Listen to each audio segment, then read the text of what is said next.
한동훈 장관은 법사위에 앞서서요. 근데 민주당이 제기하는 탄핵론에 대해서 기자들 앞에서는 이렇게 말을 했었습니다.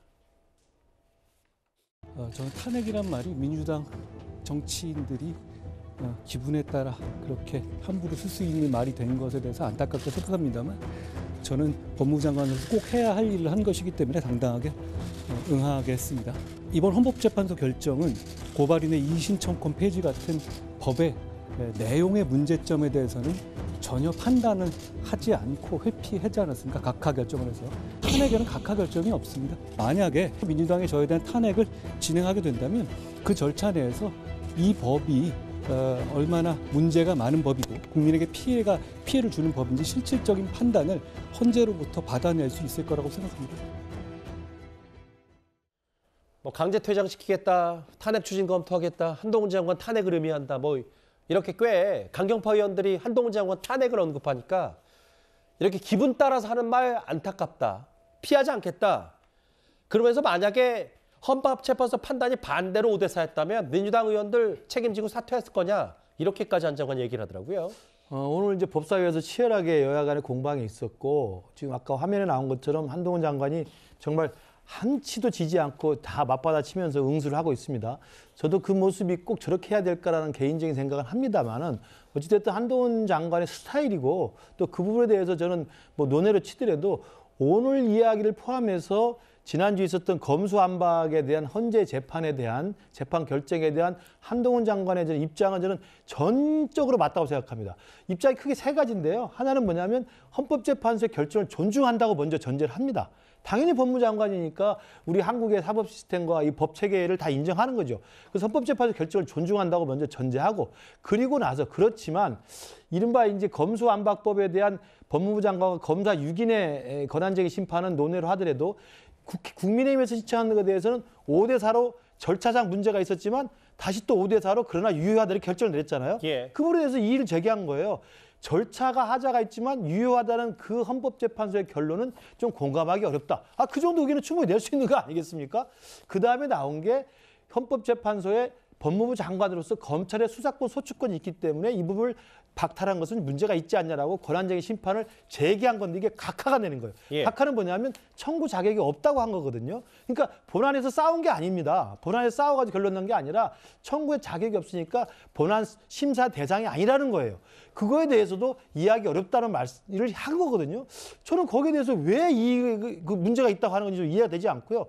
그다음에 더더욱이나 이해가 되는 것은 탄핵 얘기 거기서 왜 나옵니까? 예를 들어 보면 헌법재판소의 법무부 장관으로서 검찰의 총괄 사무 업무를 담당하는 사람이기 때문에 검찰의 그 영장 청구권, 그다음에 소추권, 수사권에 대해서 그걸 보호하기 위해서 검찰의 대표로서 헌법재판소에 권한쟁의 심판을 냈는데 알겠습니다. 그게 5대4로 각하됐다고 그래서 탄핵을 하면 이게 단적인 예로 제가 들어보면 그러면 2004년에 노무현 대통령 탄핵했을 때 탄핵에 찬성했던 국회의원 3분의 1은 그럼 헌법재판소에서 기각됐으니까 다 탄핵 대상입니까? 그렇지는 않거든요. 입법부와 행정부와 사법부라는 게 서로 간에 견제하기 위해서 이러저러한 장치를 만들어 놓고 있는 겁니다. 그래서 법무부는 법무부대로 권한쟁의 심판하는 것이고 알겠습니다. 헌법재판소는 헌법재판소들에게 각하라고 판정을 내리면 그걸로 해결이 되는 것이지. 야, 탄핵을 여기 권한쟁의 심판을 했는데 각하됐으니까 탄핵을 받아야 되겠다. 이런 논리가 세상에 어디 있습니까? 저는 민주당 의원들이 지나치게 한동훈 장관에 대해서 좀 너무 집착한다는 생각이 좀 들어요. 다시 법사위 현장으로 좀 돌아와서요. 오늘 야당 의원들은 최근에 아들 학교폭력 논란으로 낙마한 정순신 변호사 이 검증 문제를 한동훈 장관에게 따졌습니다. 음지에 있던 인사검증 업무를 양지로 끌어내겠다 이렇게 말씀을 하셨어요. 그런데 그렇게 실제로 됐나? 저는 오히려 음지에서 양지로 나간 게 아니라 음지에서 오히려 지하로 땅속으로 파고들었다 이렇게 생각을 합니다. 지금 상황에서는 제가 말씀드리면 저는 당시에 제가 알지 못했는데 제가 검증을 담당하고 있는 부처의 장관으로서 굉장히 책임감을 느낀다는 말 다시 한번 드리고요. 그런데 위원님 생각을 해보시죠. 만약에 정부가 알고도 그거를 인사를 밀어붙인 거라면 논란을 감수한 걸 텐데 하루도 안 돼서 그거를 철회할 리가 없죠. 그리고 아니죠. 알고 있었는데 그냥 모르고 넘어갈 수 있을 거리라고 구렁이 담 넘어갈 수 있을 거라 생각하다가 들키니까. 아니 위원님 말씀대로 이렇게 파다했다면서 그런데 어떻게 들키고 넘어갑니까? 그건 앞뒤가 안 그 정도로 맞는 판단이 말씀이고요. 떨어진다고 그리고 볼 수 있는 거죠. 이걸 제가 알았다면 그냥 넘어가지 않았을 겁니다. 저도 학폭 피해자에 대해서 굉장히 큰 문제의식을 가지고 있고 특히 이분의 경우에 이번 일로 다시 기억이 아픔이 그러면, 새로 돼서 대단히 안타깝게 생각합니다. 알겠습니다. 과거의 경우에도 문재인 정부에서도 안경환 경우 그 이후 본인이 얘기하지 않았으니까 확인할 수 없었다. 구조적 문제도 이런 입장을 여러 번 내지 않았습니까? 잘 아시다시피. 자, 이 문제는 인사 검증의 문제는 너무 강도를 아주 극도로 높이게 되면 사찰이라든가 개인정보의 문제가 생기게 되죠. 지금 굉장히 자, 장관님. 예. 책임을 표명을 다 하지 않습니까? 근데 누가- 지금 저희가 이야기하는 누가 것은 책임을 표명했어요? 아니, 전 정부든 다 안 했어요. 유감 표명을 하고 책임을 표명을 하지 않습니까? 그런 적이 없는데. 지금 아니, 그거는 나중에 알아보시고요. 예, 김의겸, 김남국 두 야당 의원들은 그러니까 알고도 넘기려고 했던 거 아니죠. 정순신 변호사의 국수본 장 임명권 관련해서. 근데 이제 한동훈 장관 얘기는 과거 문재인 정부에서도 너무 다 이거 하나하나 들여다볼 수 없다. 왜냐하면 이게 또 사찰 논란으로 벌어지기 때문에 뭐 이런 취재 얘기를 한 것 같아요. 그렇습니다. 그러니까 이제 정순신 장관, 아니 그 정순신 본부장이 낙마하는 과정에 이제 그 송사 문제가 본인이 제대로 얘기를 하지 않았기 때문에 이 공식적인 인사 검증 과정에서는 걸러낼 수 없었다라는 것이 지금 한동훈 장관의 이 해명이고 설명이고요. 그것에 대해서 지금 이제 야당 의원들의 경우에는 인사 검증을 책임지고 있는 한동훈 장관이 잘못한 거 아니냐 이렇게 책임을 추궁하고 있는 것으로 보입니다.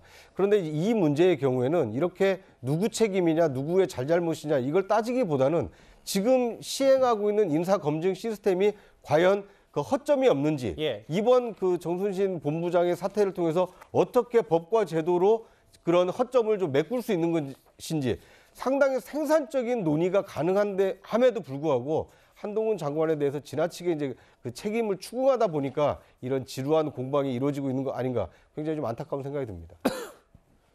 예, 오늘 법사위에서 오랜만에 죄송합니다. 다시 한번 한동훈 장관이 여러 집중 조명을 받았는데요. 근데 오늘 아침에 최근에 국민의힘 싱크탱크 여의도 연구원장이 임명된 박수영 의원이 이런 말을 하나 했습니다.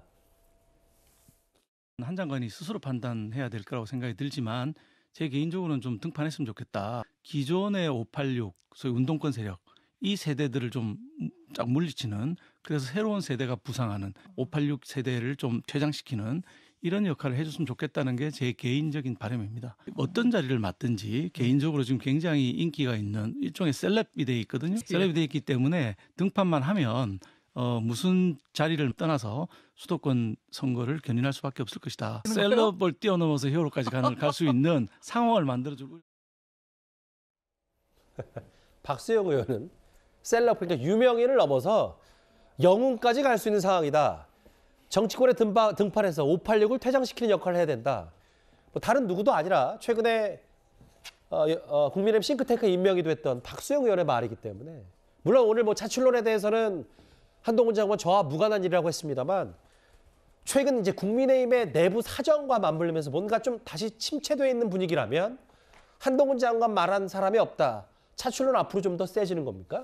뭐 저나 예를 들어서 야당에서 저런 이야기했다면 모르겠습니다. 근데 여당에서 와줘서 586도 좀 물리쳐달라? 그럼 본인은 뭐 하는데요? 본인은 뭐 하시는데 왜 딴 사람한테 물리쳐달라고 그러죠? 전 정말 이게 부적절한 저는 언급이라고 생각이 듭니다. 더군다나 여의도 연구소장이나 당의 공식 싱크탱크가 이런 이야기를 하면 당연히 야당 의원들은 이거 공격하지 않겠습니까? 봐라, 지금 당신도 국민의힘에서도 정치한다고 그러지 않느냐, 될 걸 그러지 않느냐, 한동훈 장관 당신의 행동 자체가 정치적이다 이렇게 공격할 거 아니겠어요? 또 하나는 제일 중요한 문제는 왜 스스로가 뭔가 하기 이전에 왜 한동훈 장관 와서 해달라는 거예요? 본인들은 뭐 하시고요? 본인들 그냥 쉬고 놀고 한동훈 장관 와서 대신 싸워달라고요? 아무것도 안 하고? 지금 국회의원만 좀 100명이 넘습니다. 그 국회의원들은 뭐 하시고 한동훈 장관한테 이걸 하라고 그러는 거예요? 한동훈 장관 할 일 많아요. 저는 그런 면에서 지금 국민의힘에서 이런 발상 자체야말로 스스로 힘을 길러서 장악했다는 게 아니라 어쨌건 남의 힘을 빌려서 어떻게 얹혀가 보겠다라는 그런 발상이고 이런 발상을 가진 사람이 지금 여의도 연구소장을 한다는 것 자체가 저는 굉장히 부적절한 일이다 그런 생각이 듭니다. 자막에 보시는 것처럼 다시 한번 차출론에 대해서 본인도 선을 그었습니다. 한동훈 장관 관련된 법사위 얘기 저희가 준비한 1위였습니다. 다음 주제는 민주당 내부로 가보겠습니다.